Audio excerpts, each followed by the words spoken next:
Dalam beberapa waktu yang terakhir ini, makin ramai dan makin keras orang-orang di dalam komunitas politik berbicara tentang revolusi sebagai jalan keluar, sebagai satu solusi untuk menyelesaikan persoalan Indonesia. Mengapakah timbul pikiran-pikiran dari sementara kalangan tentang perlunya revolusi menyelesaikan persoalan Indonesia? Karena sistem politik, di existing political system itu sudah tidak dapat bekerja. Bukan saja tidak bekerja untuk mengembalikan, merehabilitasi, merevitalisasi ekonomi Indonesia, bahkan untuk menyelamatkan sistem politik itu pun mereka sudah tidak mampu. Sistem politik yang dihasilkan oleh reformasi dalam 10 tahun yang terakhir ini tidak menghasilkan sebuah power structure yang kuat, yang tangguh, tidak melahirkan sebuah sistem yang mampu menunjang pembangunan ekonomi sehingga Indonesia dapat recover. Sistem politik ini bahkan gagal dalam rekrutmen politik, sehingga kita melihat betapa banyak tokoh-tokoh di DPR, atau bukan tokoh ya, anggota-anggota DPR itu yang dijebloskan ke dalam penjara oleh KPK, dan bahkan berbagai pelanggaran-pelanggaran moral dan hukum dilakukan oleh anggota DPR, berarti kegagalan dalam sistem politik. Kita belum lagi berbicara tentang kapabilitas orang-orang yang dipilih melewati pilkada maupun melewati pilpres sekalipun. Sistem politik ini telah gagal memelihara dirinya sendiri, jangankan berbicara tentang mampu mengkondusi pembangunan.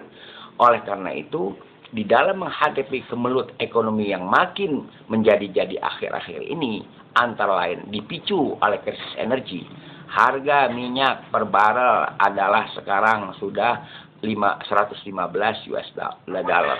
Berarti kalau melihat APBN tahun 2008 mematok harga minyak 86 US dollar per barel, betapa besar tambahan atau tombokan harus menombok di dalam APBN tambahan yang perlu dikoreksi oleh pemerintah, dan ini tidak mungkin tidak didukung lagi oleh kemampuan ekonomi Indonesia. Kemudian menjelang waktu-waktu dekat, Indonesia pun akan mengalami krisis pangan sebagaimana yang dialami bahkan oleh Mesir sekarang selain oleh Filipina.